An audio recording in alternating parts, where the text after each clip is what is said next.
Hello students, welcome to Statisticspedia. Now today in this session we will discuss the statistical inference से related कुछ practical examination में viva से related questions as well as statistics interview questions जो कई बार आपके inferential statistics में से पूछ लेते हैं.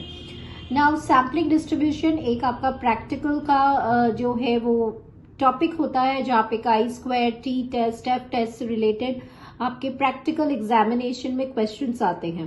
तो उसी से रिलेटेड एग्जामिनर जो है वो वाइवा क्वेश्चंस भी पूछते हैं. So let's discuss some of the frequently asked questions in the viva as well as in the interview.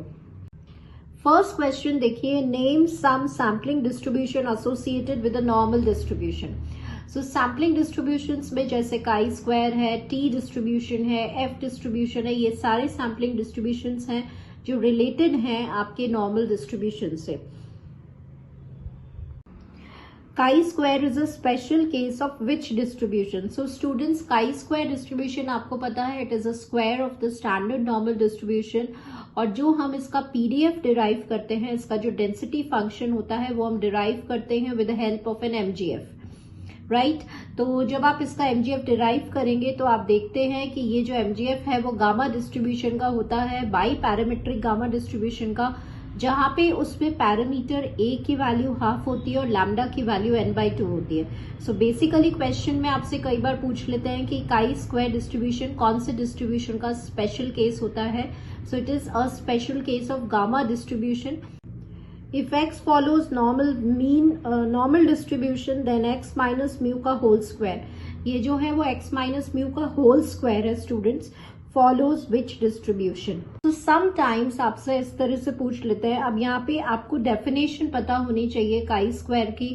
x minus mu upon sigma होता है आपका z, that is standard normal variate, और यहाँ standard normal variate का square हो रहा है. So we know that the square of the standard normal variate follows what? It follows chi square variate with how much degree of freedom? With 1 degree of freedom. Sometimes आपसे students ये भी पूछ लेते हैं कि chi square distribution का parameter क्या होता है. तो उसका पैरामीटर होता है उसकी degree of freedom. Next question देखिए, what is the relationship between mean and variance in the chi square distribution. देखिए x अगर आपका कोई काई स्क्वायर वेरिएट है जो फॉलो कर रहा है n डिग्रीज ऑफ फ्रीडम के साथ, तो मीन होता है n और वेरिएंस होता है इसका 2n. ऑलवेज रिमेंबर दैट जहां पे n जो है वो डिग्री ऑफ फ्रीडम है. तो ये क्या रिलेशनशिप होल्ड करता है between mean and variance. Mean it is less than variance. Now this is the relationship between mean and variance for chi square distribution. In order that chi-square test for the goodness of it to be applicable, what should be the constraints on the cell frequencies? Sometimes students आपसे applications भी पूछ लेते हैं कि chi-square को आपकी क्या जो है किन situations में आप use करते हैं, उसकी क्या applications होती है, उसका use क्या होता है. तो ये आपको पता होना चाहिए. goodness of fit test, independence of attributes to test the inference about the population variance of a normal population.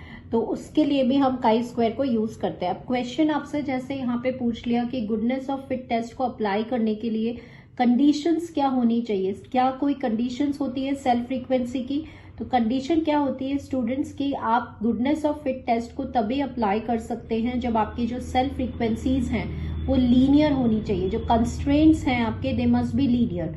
Right तो the constraints on the cell frequencies must be linear, मतलब जो आप ऑब्जर्व फ्रीक्वेंसी और आपकी जो expected frequencies का सम है that must be equal. तो ये कंडीशन आपकी लीनियर कंडीशन है, तभी आप अप्लाई कर सकते हैं गुडनेस ऑफ फिट टेस्ट को. तो if x and y are the two independent standard normal variates, then which distribution does x square divided by y square follows. सो यहाँ पे आपको बहुत अच्छे से ध्यान रखना है. सबसे पहले क्वेश्चन को बहुत डिफरेंट फॉर्म में पूछा गया है क्योंकि वाइवा में we have a short of time. Right तो यहाँ पे क्योंकि X and Y student standard normal variate है और जिसका आपको डिस्ट्रीब्यूशन फाइंड करना है वो X square and Y square है.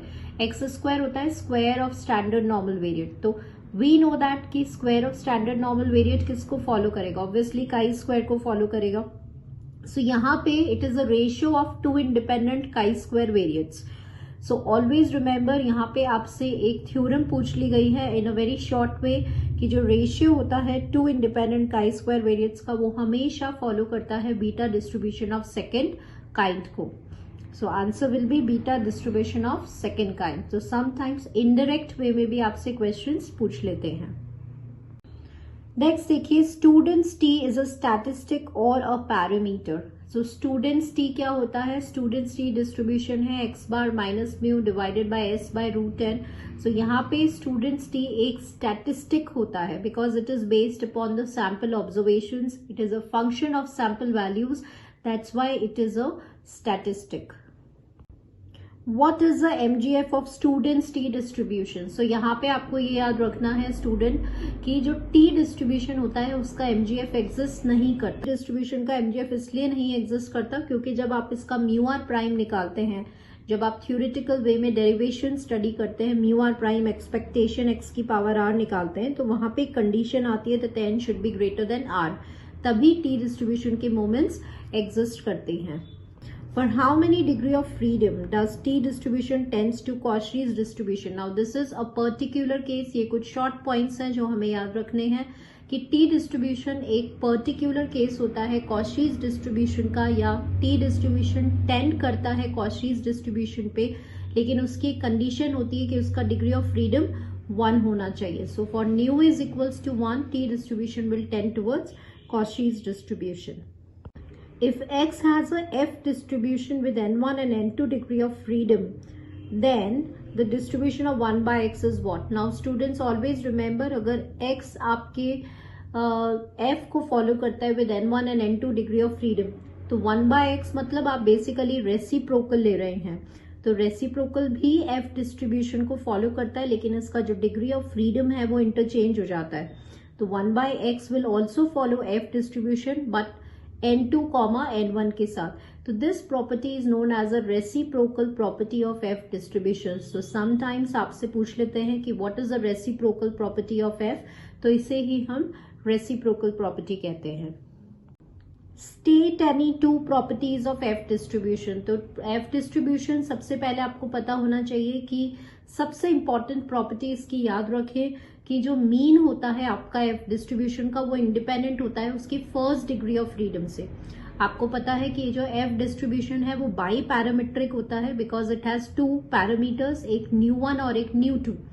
इसकी डिग्री ऑफ फ्रीडम होता है वो पॉजिटिवली स्क्यूड होता है. It is a highly positively skewed distribution. So sometimes आपसे ये भी पूछ लेते हैं in terms of skewness F distribution क्या होता है, तो it is positively skewed.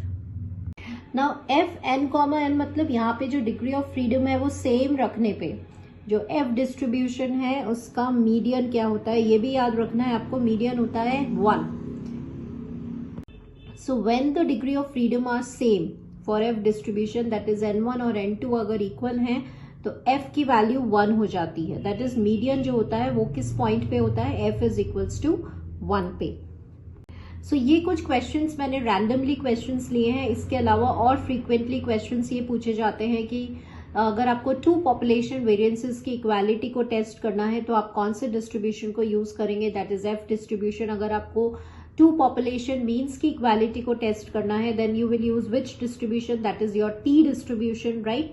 F distribution parametric होता है या नॉन पैरामीट्रिक होता है? That is a parametric test, right. So ये कुछ फ्रीक्वेंटली आस्क्ड क्वेश्चंस जो हैं वो पूछे जा सकते हैं. Always it can also be asked कि काई स्क्वायर यूनी पैरामीट्रिक है या बाई पैरामीट्रिक है. So it is a uniparametric distribution. Why it is so? because it has only one parameter, right? Chi-square, it is defined only by one parameter and that is its degree of freedom. Fisher's t statistic की आपसे definition पूछ सकते हैं. Fisher's t statistic एक particular case होता है student's T statistic का, ये भी आपको पता होना चाहिए, right. What are the different applications of t distribution, what are the different applications of F distribution. ये कुछ रैंडमली आस्क्ड क्वेश्चंस होते हैं जो यूजुअली आपके प्रैक्टिकल्स में पूछे जाते हैं, राइट. सो स्टूडेंट्स, अगर आपके लिए वीडियो हेल्पफुल रहे तो please hit the like button and stay connected to the channel. अगर आप चाहते हैं मैं किसी और टॉपिक पर इस तरह से frequently asked randomly asked questions का एक वीडियो बनाऊं तो आप अपने comment, you can leave the comment, आप कमेंट कर सकते हैं. the specific topic. So thank you students for watching this video.